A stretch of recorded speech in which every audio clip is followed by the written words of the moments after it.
Albanese and the Prime Minister of India, Narendra Modi.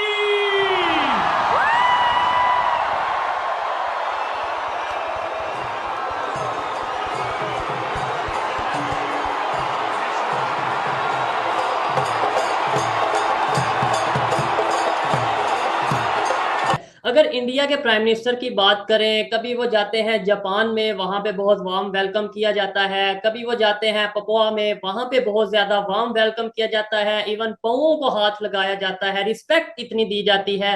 फिर कभी वो ऑस्ट्रेलिया में जाते हैं तो बहुत ज्यादा वार्म वेलकम किया जाता है। क्या दुनिया भी अब ये चीज को मानने पे मजबूर हो चुकी है कि आने वाला टाइम इंडिया का है?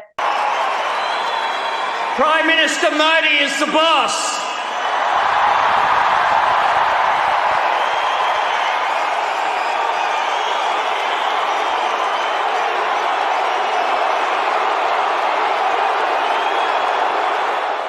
इन दिनों जो अभी आप आउट ऑफ कंट्रीज यानी कि हिंदुस्तान से बाहर जो कंट्रियां हैं वहां पर आप देखें कि न सिर्फ हिंदुस्तान के लोग जो रहते हैं, बहुत सारी कंट्रियां, अभी आपने साउथ कंट्रीज भी देख ली, जहाँ पे साउथ अफ्रीका है, साउथ अफ्रीका के साइड में और भी पता नहीं बोस्निया है, बहुत सारी कंट्रीज है जो फर्स्ट ऑफ ऑल तो वो हिंदुस्तान और सेकंड नंबर पे नरेंद्र मोदी जी की सरकार की बहुत ज्यादा रिस्पेक्ट करते हैं दोस्तों, और स्पेशली वो नरेंद्र मोदी जी की रिस्पेक्ट करते हैं।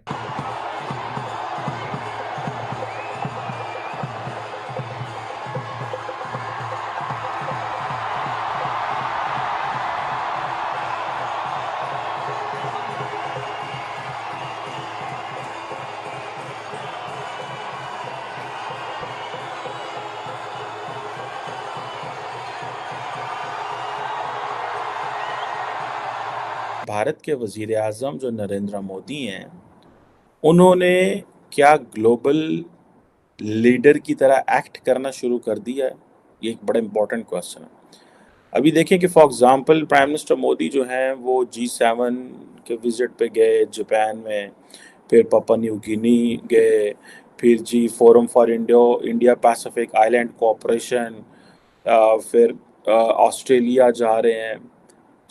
इससे ये पता चलता है कि जैसे बाइडन कभी हुआ करते क्या अभी भी हैं, बाइडन हो या फ्रेंच प्रेसिडेंट हो या जो बड़े लीडर्स हैं, वो जब एक दफ़ा मुल्क से निकलते हैं तो वो सिर्फ एक मुल्क के लिए नहीं निकलते, वो 2 3 4 5 मुल्कों के लिए निकलते हैं, पूरा एक सीरीज़ करते हैं वो।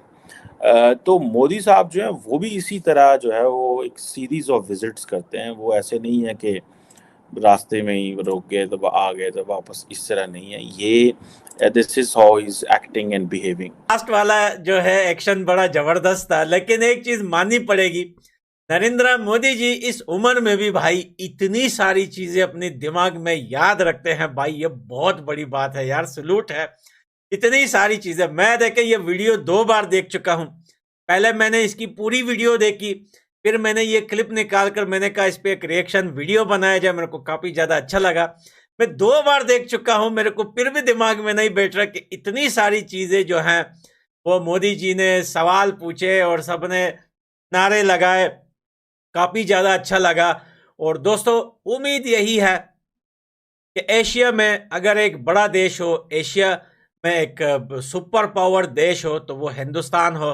और यही हमने और आपने सुना नहीं, आंखों से देख रहे हैं कि 2030 तक दोस्तों हिंदुस्तान जो है वो ग्लोबल सुपर पावर बनने वाला है। तो हम इस बात से काफी ज्यादा खुश हैं दोस्तों। बहुत सारे सुपर पावर्स को हमने देखा दुनिया में कि वो आने के बाद उन्होंने बेकार की जंगें लड़ी, बेकार के देशों को बर्बाद किया, बेकार के देशों में घुसकर बहाने ढूंढकर वहां पे अपने फायदे के लिए जंगें लड़ी। तो हिंदुस्तान एक शांति देश है दोस्तों, शांति पसंद करने वाला देश है, अपने लिए भी दूसरों के लिए भी। तो हम यही दुआ करते हैं कि हिंदुस्तान जो है जल्द से जल्द, जितनी जल्दी हो सके, वो ग्लोबल सुपर पावर बने। मुश्किलें तो बहुत सारी हैं दोस्तों, आप सबको पता है, हमें भी पता है कि टांग कौन कौन से देश अड़ा रहा है। लेकिन क्या है कि हिंदुस्तान अभी इस टाइम अपनी तरक्की पे, अपने देश पे जिस तरीके से फोकस किया हुआ है, जिस तरीके से अपने देश को आगे बढ़ा रहा है, जिस तरीके से इकोनॉमी को बढ़ा रहा है, हर चीज में हिंदुस्तान आगे बढ़ रहा है। उस चीज को देखकर यही लगता है कि बड़ी तेजी के साथ हिंदुस्तान जो है वो जल्द से जल्द वर्ल्ड यानी ग्लोबल सुपर पावर बनने वाला है दोस्तों। कि टाइम उसी का होता है जिसके पास पैसा हो, चाहे वो कंट्री हो या चाहे वो इंडिविजुअल हो।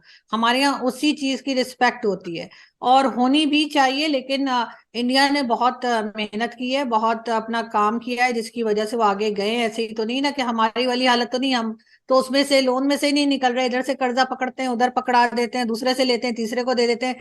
तो हमारा तो ये वाला काम है ना, हमने खुद से कमाने का कभी कोशिश की ही नहीं। पहले किया करते होंगे शायद किसी जमाने में, लेकिन अब तो बहुत टाइम से हमने ऐसा नहीं देखा है।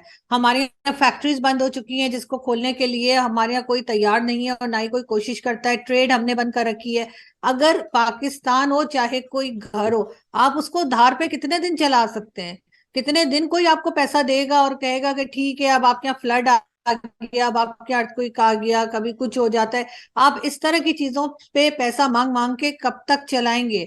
मैं तो ये कह रही हूँ कि होना तो ये चाहिए कि जितने भी हमारे पॉलिटिशियंस हैं, चाहे वो इमरान खान हो, चाहे नवाज शरीफ हो, चाहे वो हो जरदारी साहब हो, या जितने भी हमारे एस्टेब्लिशमेंट के लोग हैं, चाहे फौज के हो या एजेंसीज के, अगर वो लोग ही अपने पैसे पाकिस्तान में ले आए तो शायद पाकिस्तान कुछ संभल जाए और फैक्ट्रीज ओपन करें, अपने आप सिक्योरिटी सिस्टम को सही करें कि मल्टीनेशनल कंपनीज यहाँ पर आने में जो है डरे नहीं, घबराए नहीं। तब कुछ होगा। इसलिए कि इस तरह से मुल्क नहीं चला करते जिस तरह से मुल्क चला रहे हैं। और इसकी की वजह से पासपोर्ट की भी कोई इज्जत नहीं है। जिस तरह से हम लोगों को वीजा मिलते हैं या जिस तरह से हमें वीजा के लिए भागदौड़ करनी पड़ती है, शायद ही किसी कंट्री को करनी पड़ती होगी। तो लेकिन इस बात का एहसास नहीं है हमारे लोगों को। उसकी वजह यही है कि उनके पास दो दो पासपोर्ट है तो उन्हें कोई फर्क नहीं पड़ता। आपने बोला कि जिस तरीके से मुल्क को, पाकिस्तान को चलाया जा रहा है, ऐसे नहीं चलते। मैं ये कहता हूँ चलाया नहीं जा रहा है, शायद घसीटा जा रहा है। ये चल नहीं रहा, ये घसीटा जा रहा है पाकिस्तान, जो कि बहुत अफसोस वाली बात है। अच्छा, अभी बहुत एक इंटरेस्टिंग सा क्वेश्चन है आरजू जी, आपके लिए भी, और खास तौर पे जो लोग देख रहे हैं, खास तौर पे इंडियंस जो देख रहे हैं, उनके लिए ये क्वेश्चन है मेरी तरफ से कि आखिर क्या वजह है, क्या पाकिस्तानियों पे ट्रस्ट करना मुश्किल होता जा रहा है? इवन मैं अपनी बात करूं, बहुत से मैं नीचे कमेंट्स वगैरह पढ़ता हूं, या यूट्यूबर्स की बात करूं, इन्फ्लुएंसर्स की बात करूं, तो उनके जब इंटरेक्शन होता है तो इंडिया वाले खास तौर पे ये कहते हैं कि भाई हम आप पे ट्रस्ट नहीं कर सकते, आप पे ट्रस्ट करना नहीं चाहते, या हमें आप पे ट्रस्ट रहा नहीं। क्या वजह है ऐसी? मतलब पब्लिक तो वही है, 75 साल पहले जो पब्लिक थी आज भी वही है, तो ट्रस्ट क्यों कम होता जा रहा है? या देखिए, आप इसे एग्री करती हैं या डिसएग्री करती हैं, वो आप अपना क्लियर करके फिर आगे मुझे बताइएगा। बिल्कुल। देखें, अगर आपकी इकोनॉमी कमजोर हो और आपके बैंक में पैसा ना हो घर चलाने के लिए, तो लोग आप पे ट्रस्ट नहीं करते, क्योंकि फिर आपकी वही हालत हो जाती है कि या तो आप पैसा मांग लेंगे या पैसा चुरा लेंगे। तो यही दो तरीके होंगे आपके पास अपना घर चलाने के। तो आई थिंक इसी वजह से पाकिस्तान पे भारत क्या कोई भी ट्रस्ट नहीं कर रहा। और इसके लिए इनको अपनी इकोनॉमी पे काम करना पड़ेगा। पाकिस्तान के जो भी कहना चाहिए माई बाप है, जो भी करता धरता है, पॉलिसी मेकर्स हैं, गवर्नमेंट है, इनको जो है वो इकोनॉमी पे काम करना पड़ेगा। जैसे इकोनॉमी थोड़ी स्टेबल होगी, ट्रस्ट अपने आप वापस आ जाएगा।